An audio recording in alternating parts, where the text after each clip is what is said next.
Hello student. आज हम एक नया चैप्टर स्टार्ट करने जा रहे हैं, sexual reproduction in flowering plant. तो इस चैप्टर को स्टार्ट करने से पहले हम लोग एक ओवरव्यू देख लेते हैं कि किस टॉपिक इस चैप्टर में क्या क्या पढ़ना है। तो सबसे पहले हम लोग तो फ्लावर के बारे में पढ़ेंगे, फिर प्री फर्टिलाइजेशन, स्ट्रक्चर और इवेंट। जैसा कि चैप्टर 1 में हम लोग प्री फर्टिलाइजेशन, फर्टिलाइजेशन और पोस्ट फर्टिलाइजेशन के बारे में पढ़े थे, तो यहाँ भी हम लोग पढ़ेंगे, लेकिन ये फ्लावरिंग प्लांट में पढ़ेंगे। तो स्ट्रक्चर इवेंट पढ़ेंगे, डबल फर्टिलाइजेशन क्या होता है जो कि फ्लावरिंग प्लांट का एक कैरेक्टरिस्टिक है। फिर पोस्ट फर्टिलाइजेशन, इसमें भी स्ट्रक्चर और इवेंट्स के बारे में पढ़ेंगे। और लास्ट हम लोग पढ़ेंगे एपोमिक्सिस और पॉलीएम्ब्रियोनी। ठीक, तो इसको पढ़ने से पहले सबसे पहले हम लोग फ्लावर को पढ़ते हैं और जानते हैं कि फ्लावर एक्चुअली होता क्या है। तो यहाँ पे आप देख सकते हैं, flowers are the morphological and the embryological marvel and the site of sexual reproduction in the angiosperms. तो ये एंजियोस्पर्म्स की बात कर रहा है कि ये मॉर्फोलॉजिकल और एम्ब्रियोलॉजिकल मार्वल है। ठीक है, एक चमत्कार है, कर सकते हैं, जहाँ पे सेक्सुअल रिप्रोडक्शन होता है। ठीक, और ये किस में है? मस्टली एंजियोस्पर्म्स का बात किया जा रहा है। ठीक, तो यहाँ पर फिगर है जो हम देख सकते हैं। यहाँ पर एक टिपिकल फ्लावर का एलिस लेटरल सेक्शन, मतलब आपको लॉन्गिट्यूडनल सेक्शन आप देख सकते हैं। फ्लावर में क्या क्या पार्ट्स होता है, तो इसको देखना ज़रूरी है। तो ये सबसे पहले आपको जो जो कलर्ड पार्ट होता है प्लांट का, उसको हम लोग पेटल कहते हैं। ठीक है, पेटल। और इसके बाद आपको मिल जाता है क्या? स्टिग्मा। स्टिग्मा के बाद है स्टाइल और ये ओवरी। ये तीन पार्ट मिलके हम बनता है क्या? कार्पेल। ठीक है, उसके बाद आ जाते हैं, यहाँ देखिए एक दूसरा है एंथर। ठीक है, और फिलामेंट। ये पार्ट मिलके क्या बनता है? ये कह सकते हैं ये स्टैमिन। ठीक है, कार्पेल जो होता है वो आपका फीमेल रिप्रोडक्टिव ऑर्गन होता है, और स्टैमिन जो होता है वो मेल रिप्रोडक्टिव ऑर्गन होता है। ठीक है, बाकी पार्ट्स क्या हैं जो कि एसेसरी पार्ट्स हो जाते हैं, वो उसमें सेपल आ जाता है, जो कि प्लांट को फ्लावर को जब वो बर्ड के स्टेज में रहता है तो उसको प्रोटेक्ट करता है। ठीक है, और पेटल में जो होते कलर्ड पार्ट है जो कि पॉलिनेशन के लिए इंसेक्ट्स को या दूसरे एनिमल्स को अट्रैक्ट करता है। ठीक है, तो ये सारा पार्ट्स आप देख सकते हो। यहाँ पर हो गया ये स्टिग्मा जो कि टर्मिनल पोर्शन है, मीट का पोर्शन हो गया स्टाइल, और जो इसका नीचे का पोर्शन आप देख रहे हो जो स्वेलन पार्ट है, ये हो गया इसका ओवरी। ठीक है, वैसे ही कई सारे फिलामेंट्स देख सकते हो आप जिस पर एंथर लगा हुआ है, और ये मिलके क्या बना रहा है? स्टामिन। तो ये फ्लावर का एक पार्ट हो गया। अब आगे हम लोग बढ़ते हैं। A typical flower consists of a typical angiospermic flower consists of four whorl of floral appendages attached on the receptacle. ठीक है, तो यहाँ पर चार वर्ल्स की बात किया जा रहा है जो कि फ्लोरल अपेंडेज होता है। अपेंडेज मतलब फ्लोरल पार्ट्स के चार टाइप हो जा रहे हैं यहाँ पर mix: calyx, corolla, androecium and gynoecium. Calyx जो कि सेपल से मिलके बना हुआ है, कैलिक्स का एक यूनिट हमारे पास सेपल है। ठीक है, कोरोला का यूनिट पेटल्स हो जा रहे हैं जो कि कलर्ड पार्ट है, और ये नन ग्रीन पार्ट हो जाता है। ठीक है, कोरोला। और कैलिक्स मोस्टली ग्रीन होता है। एंड्रोसियम और गायनेसियम जो कि एक टर्म्स मेल यूनिट और फीमेल यूनिट्स के लिए यूज़ कर रहे हैं हम लोग। ठीक है, मेल यूनिट के लिए हम लोग एंडोसियम यूज़ करते हैं और फीमेल यूनिट्स के लिए गायनेसियम यूज़ कर रहे हैं। तो यहाँ पर स्टेमन और कार्पेल हो जा रहा है। इसके बाद है प्री फर्टिलाइजेशन। प्री फर्टिलाइजेशन में हम लोग स्ट्रक्चर और इवेंट्स के बारे में स्टडी कर रहे हैं। देखते हैं क्या है इसमें। A number of hormonal and structural transformation occur prior to initiation of flowering. A short apical meristeme is transferred into reproductive meristeme. Reproductive meristeme is grew from inflorescence axis over floral primodia develop. The floral primodia grow into floral bud and then flowers. ठीक है, तो यहाँ पे आप देख सकते हो कैसे कैसे फ्लावर बन रहा है, इसको हम लोग एक्सप्लेन कर रहे हैं। यहाँ पर कई सारे हार्मोनल और स्ट्रक्चरल ट्रांसफॉर्मेशन, बदलाव, चेंजिंग देखने को मिल जाएगा। फ्लावर जब ग्रो कह सकते हो शुरू होता है, फ्लावरिंग शुरू होता है, उसके ठीक पहले बहुत से बदलाव प्लांट में देखने को मिलते हैं। जो सूट एपिकल मेरिस्टेम है ना, स्टार्टिंग कहाँ से होता है, जो सूट एपिकल मेरिस्टेम है ये ट्रांसफॉर्म, ये चेंज होगा किसमें, रिप्रोडक्टिव मेरिस्टेम में। ठीक है, दूसरा क्या होगा, रिप्रोडक्टिव मेरिस्टेम अब ग्रो करेगा और उसमें इन्फ्लोरेसेंस एक्सिस वो बनाता है। ठीक है, इन्फ्लोरेसेंस आप लोग पढ़ चुके क्लास 11th में। अब इन्फ्लोरेसेंस के बाद क्या होगा, वो इन्फ्लोरेसेंस जिसके बाद उसमें चेंजिंग होगा और उसमें फ्लोरल प्राइमोडिया कह सकते हो, जो कि इनिशियल स्टेज है फ्लावर का। ठीक है, बर्ड्स वो बनेगा, फिर फ्लोरल प्राइमोडिया डेवलप होकर क्या चीज़ में ग्रो कर जाता है, फ्लोरल बर्ड, और फिर फ्लोरल बर्ड से फ्लोरल फ्लावर्स में आ जाता है। ठीक है, यानी इस तरह से एक स्टेज है कैसे कैसे फ्लावर ग्रो कर रहा है। तो यहाँ पे फ्लोरल प्राइमोडिया ग्रो करता है फ्लोरल बर्ड्स में और फिर फ्लावर में। अगला है क्या, स्टामेन, माइक्रोस्पोरेंजियम और पॉलन ग्रेन। ठीक है, तो ये बहुत इम्पोर्टेंट है, एक एक करके स्टामेन, स्पोरेंजियम और पॉलन ग्रेन, ये तीनों के बारे में हम लोग पढ़ेंगे। बहुत डिफरेंट तो कहने को नहीं है कि अलग अलग है, लेकिन आपस में ये सब मिले हुए हैं। ठीक है, एक दूसरे से जुड़े हुए कैसे है, तो स्टामेन एक पार्ट हो गया, पूरा जो मेल रिप्रोडक्टिव ऑर्गन है में स्टैमेन के में हम लोग को स्पोरेंजियम मिल जाएगा और स्पोरेंजियम के अंदर पॉलन ग्रेन मिल जाएगा। ठीक है, तो स्पोरेंजियम कहाँ होता है, पॉलन ग्रेन कहाँ होता है, स्टैमेन कहाँ होता है। तो पहले जैसा कि आप लोगों को फ्लावर देखने को मिल चुका था, फ्लावर में जो एंथर होता है, ठीक है, इसमें एंथर और फिलामेंट मिलके क्या बन रहा था, स्टामेन बन रहा था। तो पहले तो स्टामेन हम देख लेते हैं, स्टामेन में क्या क्या आ जा रहा है। A typical stamen consists of two parts, दो पार्ट्स है, एक एंथर है और दूसरा फिलामेंट है। तो एंथर में क्या है, it is the terminal bilobed structure, है ना, ये क्या है, बाइलॉब्ड स्ट्रक्चर है। जिसके बाद आता है हमारा filament, it is the long cylindrical structure stock. ठीक है, एक डंठल है जो कि लंबा है थोड़ा और सिलेंड्रिकल स्ट्रक्चर में है। It proximal remains attached to the thalamus or the petal of the flower।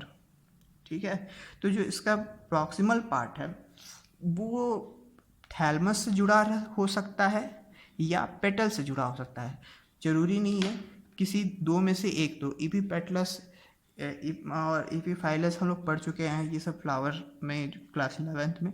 तो ये जो पार्ट होगा वो पेटल से हो सकता है या थैलमस से जुड़ा हो सकता है।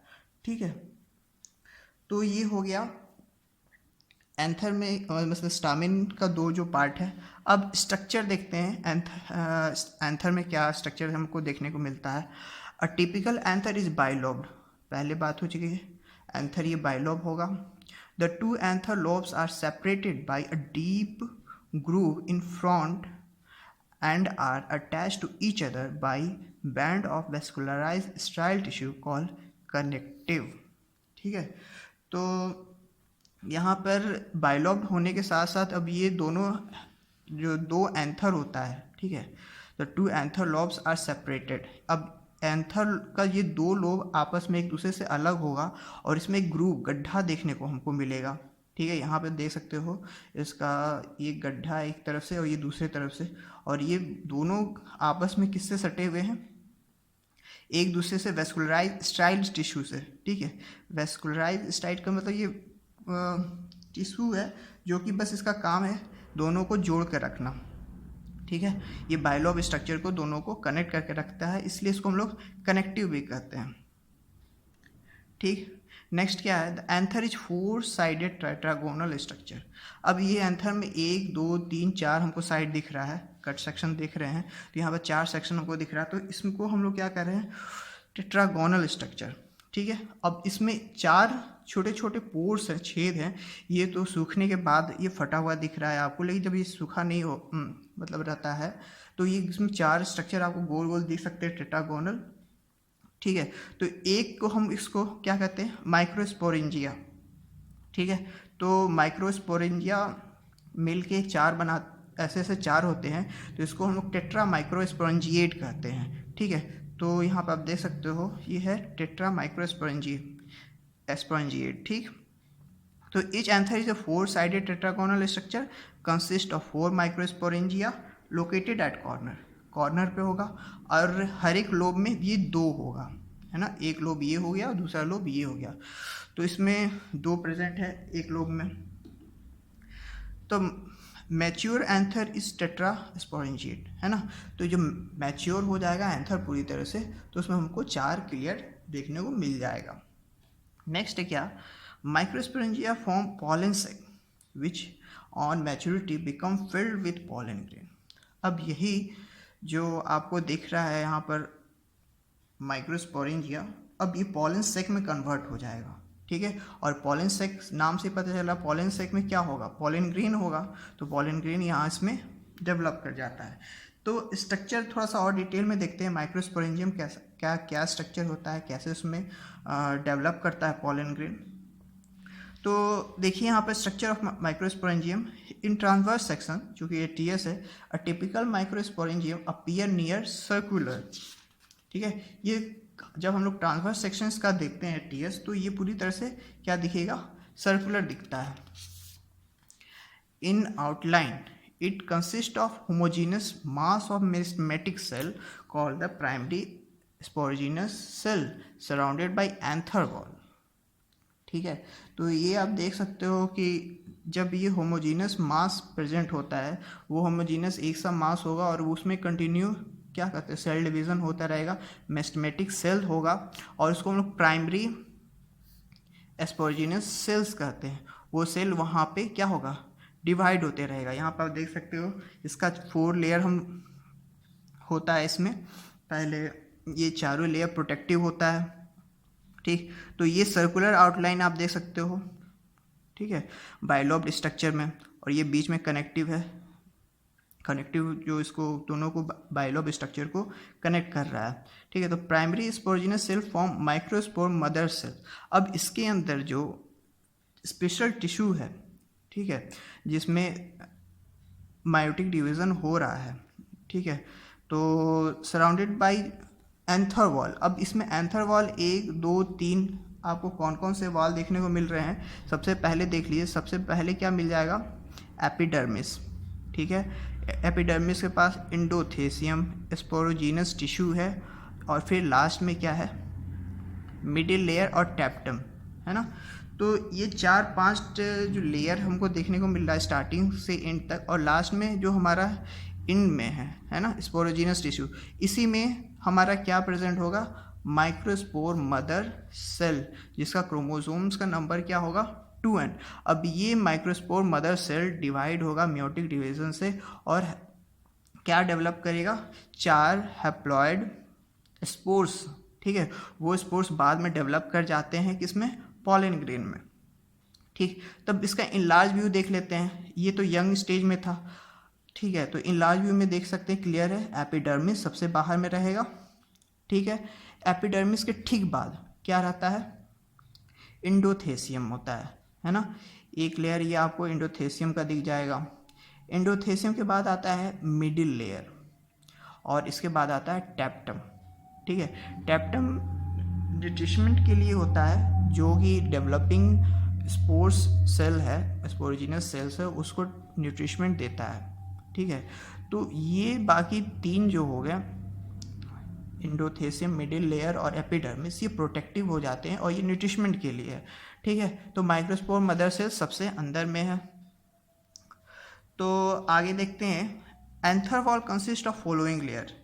ये 4 लेयर जो है एंथर का, एक एक करके इसको थोड़ा स्टडी करते हैं क्या है। सबसे पहले जो हमारा एपिडर्मिस है, outermost single layer and protective in function, एक लेयर का होगा और सबसे बाहरी है। दूसरा क्या है, endothecium, the cell of this layer have alpha cellulosic fibrous band. ठीक है, थोड़ा सा स्पेशल टाइप का फाइब्रस टिश्यू कह सकते हो, टिश्यू नहीं फाइबर्स ही है, जो कि अल्फा सेलुलोजिक होता है, और वो इनर टेंजेंशियल वॉल है ना। आप यहाँ पर वॉल देख सकते हो, जो इंडोथेसियम का दो तरह का वॉल है, एक टेंजेंशियल वॉल हो गया और एक रेडियल वॉल। तो ये जो पार्ट हो जाता है वो टेंजेंशियल हो जाता है ये वाला, और ये हो जाता है रेडियल, ठीक है। तो उस रेडियल टेंजेंशियल वॉल से एक हम लोग को फाइब्रस बैंड्स मिलता है जो कि सेलुलोज का बना होता है, अल्फा सेलुलोज का, और ये मदद करता है क्या, डेहिसेंस ऑफ एंथर। कहने का मतलब एंथर को सूखने में, और इसका नेचर हाइग्रोस्कोपिक होता है, वाटर लविंग होता है, ठीक है। तो हाइग्रोस्कोपिक नेचर होने की वजह से ये एंथर को तुरंत सूखने में मदद करता है, और फिर बाद में वो पॉलन ग्रेन वहाँ से स्प्रेड हो सकते हैं। तो fibrous bands are absent in hydrophytes. Hydrophytes वैसे प्लांट हैं जो पानी में रहते हैं, तो हाइड्रोफाइट्स में इसकी कोई ज़रूरत नहीं है, क्योंकि वाटर हमेशा प्रेजेंट रहेगा, कितना उसको सुखाना पॉसिबल नहीं है, ठीक है। तो इंडोथेसियम में अल्फा सेलुलोजिक फाइबर्स प्रेजेंट होता है जो कि एंथर के डेहिसेंस में मदद करता है। नेक्स्ट है middle layer. The cell of this layer are ephemeral and are 1 to 3 layered, ठीक है। 1 से 3 लेयर्ड होगा, और एपिमेरल कहने का मतलब होता है टेम्पोररी होता है, लास्ट करता है कुछ समय के लिए, और इट डिजेनरेट एट मेच्योरिटी। और जब ये मेच्योर हो जाएगा, यानी एंथर पूरी तरह से डिहाइड्रेट होकर मेच्योर हो जाएगा, तो उस समय ये डिजेनरेट हो जाता है, ठीक है, मिडिल लेयर। तो मिडिल लेयर के बाद नेक्स्ट जो इम्पॉर्टेंट है सबसे, वो है tapetum. It is the inner must layer of anther wall which surround the sporogenous tissue, है ना। स्पोरोजीनस टिश्यू अगर सराउंडेड है तो किससे, तो वो है टैप्टम, और ये सबसे इनर मस्ट लेयर है।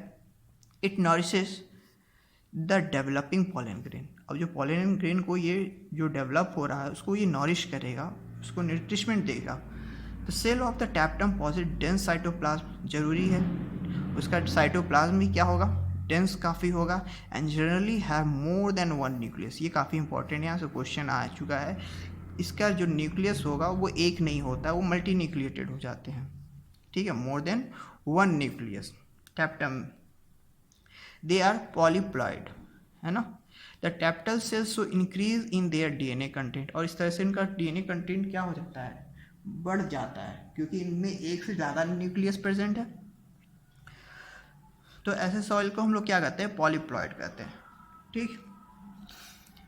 अब स्पोरोजीनस टिश्यू जो कि मेन टिश्यू है, जो कि स्पोर्स में डेवलप करेगा, वो स्पोर्स डेवलप कर जाएगा पॉलन ग्रेन में, उसके बारे में देख लेते हैं। When the anther is young, anther young है, ठीक है, अभी ग्रीन है, डेवलप कर रहा है, a group of compactly arrange homogeneous cells called sporogenous tissue occupy the center of each microsporangium। तो 4 माइक्रोस्पोरेंजियम के हर एक सेंटर पे चार, वहाँ पे क्या होगा, स्पोरोजीनस टिश्यू होगा। Sporogenous tissue compactly arrange homogeneous cells हैं, एक जैसे सेल्स देखने को मिलेंगे, और ये बाद में डेवलप कर जाते हैं पॉलन ग्रेन में। नेक्स्ट है माइक्रोस्पोरोजेनेसिस। अब माइक्रोस्पोरोजेनेसिस कहाँ होगा, इसी स्पोरोजेनस टिश्यू के अंदर होगा। तो जेनेसिस जैसे नाम से ही पता चल रहा है, किसी चीज़ का बनने में हम लोग उसको जेनेसिस कहते हैं। तो माइक्रोस्पोर्स, ठीक है, अगर वो बन रहा है तो इस प्रोसेस को हम लोग क्या कह रहे हैं, माइक्रोस्पोरोजेनेसिस कह रहे हैं, ठीक है। तो देखते हैं डेफिनेशन क्या है। The formation of haploid microspore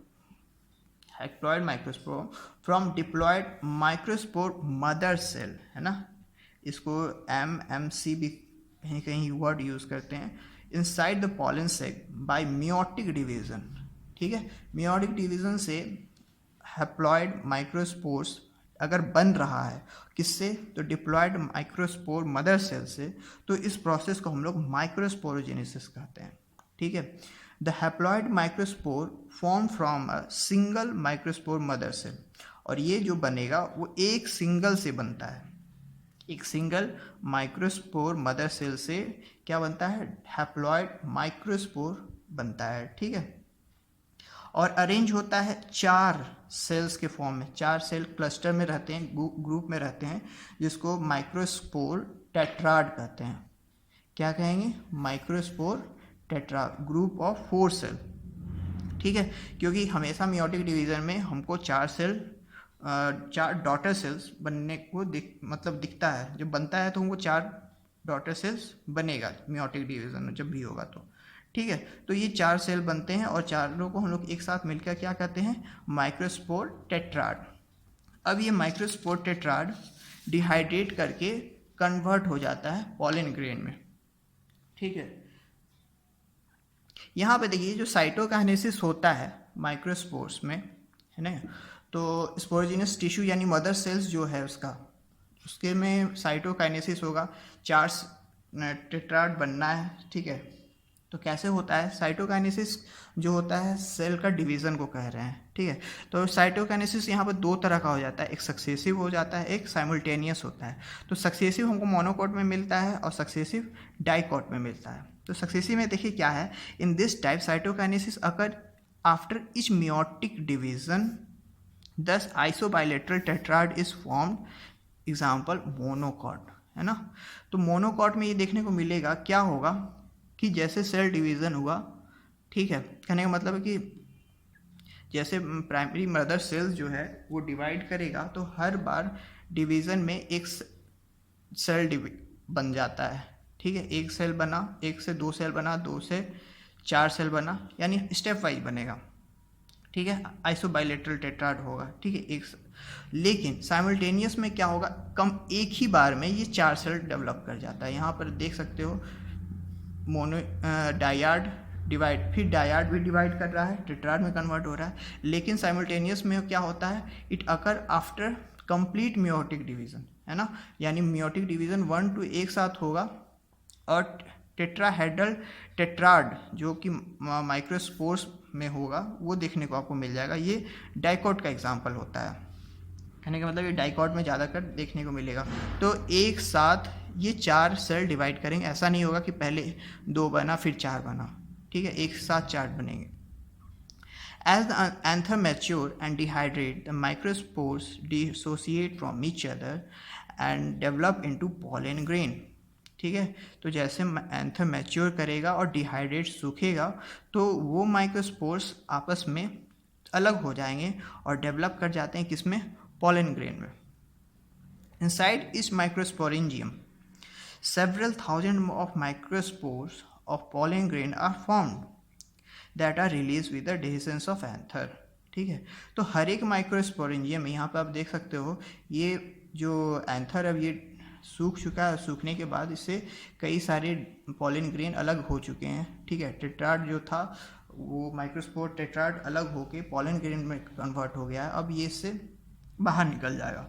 तो वही कह रहा है कि माइक्रोस्पोरेंजियम में कई सारे थाउजेंड्स ऑफ माइक्रोस्पोर्स डेवलप करते हैं, बनते हैं, ठीक है।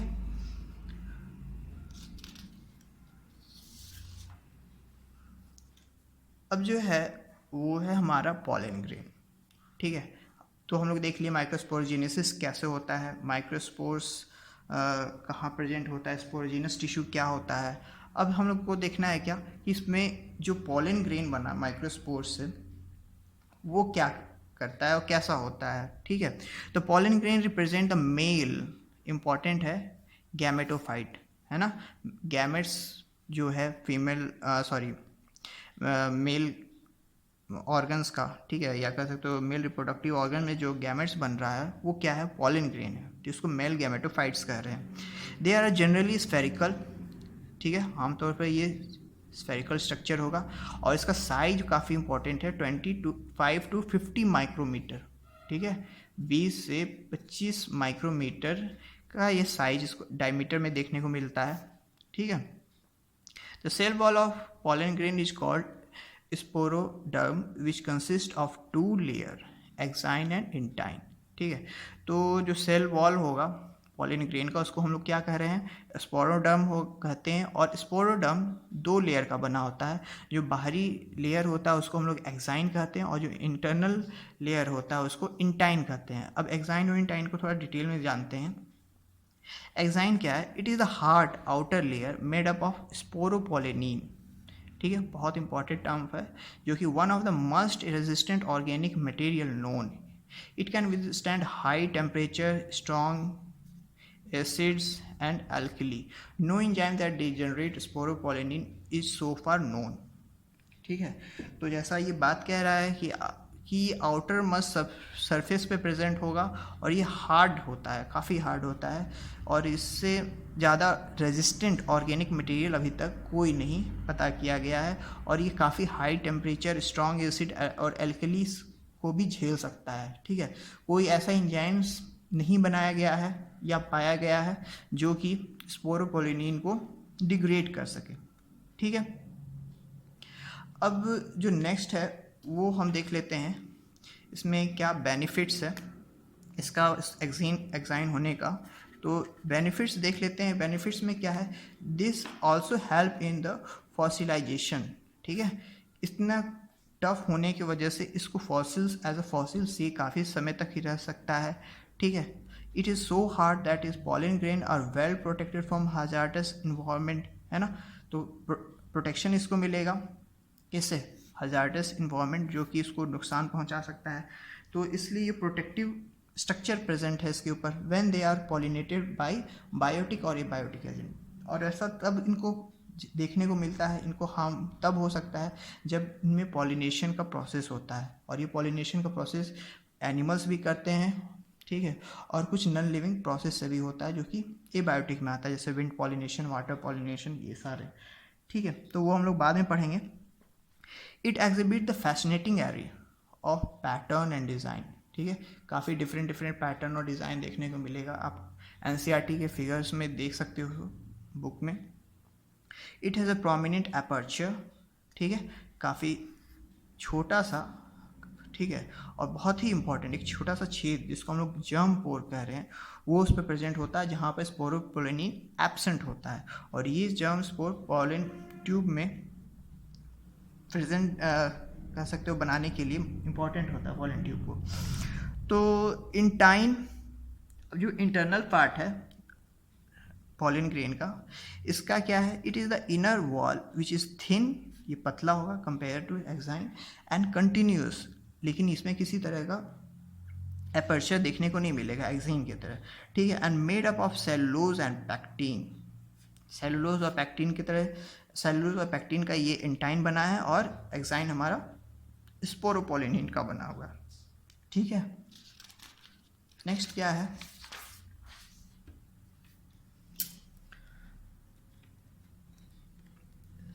साइटोप्लाज्म। साइटोप्लाज्म जैसा सब सारे सेल्स में होता है, तो पॉलन ग्रेन का जो साइटोप्लाज्म है वो प्लाज्मा मेम्ब्रेन से कवर रहेगा। नेक्स्ट है जो वो है हमारा पॉलन एनर्जी।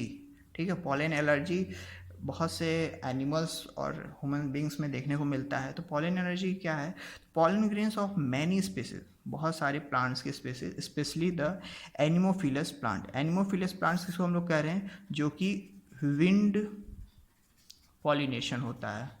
ठीक है, विंड में पॉलिनेशन जिससे होता है, कहने का मतलब विंड से जिसमें पॉलिनेशन होता है उसको हम लोग एनिमोफिलस प्लांट कहते हैं। Cause severe allergy. ठीक है, उससे हम लोग को एलर्जी का बहुत ज़्यादा प्रॉब्लम देखने को मिलता है, एंड ब्रोंकियल एफ्लिक्शन। ठीक है, बहुत सा नुकसान ब्रोंकस को देखने को मिल जाएगा। In some people often leading to chronic respiratory disorder. ठीक है, क्रॉनिक काफ़ी पुराना रेस्पिरेटरी डिसऑर्डर बहुत से इंसानों में देखने को मिल जाता है, जैसे आज़मा और ब्रोंकाइटिस। ठीक है, तो आज़मा ब्रोंकाइटिस का भी कॉज देखा गया है क्या, पॉलन एलर्जी या पॉलन ग्रेन की वजह से ही होते हैं। ठीक है, कुछ प्लांट्स के स्पीसीज हैं जैसे कि पार्थेनियम, जिसको हम लोग कैरोट ग्रास कहते हैं। ये कैरोट ग्रास इंडिया में आया था एज ए कॉन्टामिनेंट वीट के साथ, है ना। तो वीट प्लांट के साथ ये पार्थेनियम कैरोट ग्रास चले आए थे। दूसरा है एमेरेंथस, और तीसरा है क्या, चिनोपोडियम। ठीक है, तो ये तीनों एग्जाम्पल आप याद रखिएगा, पॉलन एलर्जी के लिए रिस्पॉन्सिबल है, और इसमें ज़्यादा इंपॉर्टेंट आपका पार्थेनियम है। नेक्स्ट है pollen product. Pollen consumption has been claimed to increase the performance of athletes and race horses. ठीक है, तो रेस हॉर्स जो घोड़े हम लोग रेसिंग के लिए यूज़ करते हैं, और एथलीट्स, उनमें ये देखा गया है कि पॉलन का कंजप्शन से, पॉलन खाने से उनका परफॉर्मेंस इंक्रीज़ कर जाता है, यानी उसमें बहुत से न्यूट्रिएंट्स प्रेजेंट है। ठीक है, it has become a fashion in the recent year to use pollen tablet as food supplement, है ना। तो आज के डेट में ये फैशन हो गया है कि इसको हम लोग एज अ फूड सप्लीमेंट खाएं, यूज़ करें। तो पॉलन प्रोडक्ट्स जो भी है वो आपको टैबलेट और सिरप के फॉर्म में, ठीक है, वो अवेलेबल है टैबलेट और सिरप के फॉर्म में। वाइबिलिटी, ये काफ़ी इंपॉर्टेंट है, यहाँ से भी क्वेश्चन कई बार पूछा जा चुका है। तो वाइबिलिटी क्या होता है? Pollen viability, the period for which the pollen grain retain the ability to germinate on the stigma, है ना। आफ्टर पॉलिनेशन पॉलन ग्रेन को जर्मिनेट करना होता है स्टिग्मा में, वो जो पीरियड होता है जितने समय तक उसमें ये एबिलिटी हो कि वो जर्मिनेट कर सके, तो उस टाइमिंग को हम लोग क्या कहते हैं? पॉलन वाइबिलिटी कहते हैं। इट इज़ हाईली वेरिएबल, और ये काफ़ी डिफरेंट होता है अलग अलग स्पीसीज़ में, और मस्टली डिपेंड करता है किस चीज़ पे? टेम्परेचर और ह्यूमिडिटी पे। हाई टेम्परेचर और लो ह्यूमिडिटी अनफेवरेबल होता है पॉलन वाइबिलिटी के लिए, ठीक है। कुछ पॉलन वाइबिलिटी कुछ प्लांट्स में जो इम्पॉर्टेंट है, वो जो आपको याद रखने हैं वो यहाँ पर मेंशन है, जो कि 30 मिनट है, किस में? राइस और वीट प्लांट में, जो सीरियल्स में देखने को मिल जाता है। कुछ महीनों का हो जाता है लेग्यूमिनोसाई, रोज़ेशियाई और सोलिनेशियाई फैमिली में, ठीक है। ये एक है पॉलन बैंक, इसको भी जान लीजिए। पॉलन बैंक क्या है? वहाँ पर हर तरह के, हर स्पीसीज जो भी प्लांट के हैं उसके पॉलन ग्रेन को हम लोग स्टोर कर रखे हैं लिक्विड नाइट्रोजन में, जो कि 196 डिग्री सेल्सियस पे होता है, ठीक है। तो storage of pollen grain for years, ये कई सालों तक रह जाते हैं लिक्विड नाइट्रोजन में, ठीक है। ये टेम्परेचर का वैल्यू याद रखिएगा 196 degree celsius, for later use in plant breeding programme. और ये यूज़ कहाँ होते हैं? प्लांट ब्रीडिंग प्रोग्राम में। और इसको हम लोग, इस प्रोसेस को क्या कहते हैं? Cryo preservation. आपको कभी भी क्रायो वर्ड जहाँ मिले तो समझ जाइए वो लो टेम्परेचर यानी चिलिंग टेम्परेचर की बात की जाती है, ठीक है। Cryo preservation, this centre of storage of pollen grain is called pollen bank. और इसी को हम लोग क्या कहते हैं? इस सेंटर को जहाँ पर पॉलन बैंक ग्रेन्स को रखा जाता है उसको हम लोग पॉलन बैंक्स कहते हैं, ठीक है। तो आज की क्लास में हम लोग यहीं तक पढ़ेंगे। नेक्स्ट क्लास में हम लोग फीमेल रिप्रोडक्टिव ऑर्गन्स को स्टडी करते हैं। तब तक के लिए student, thank you, bye bye.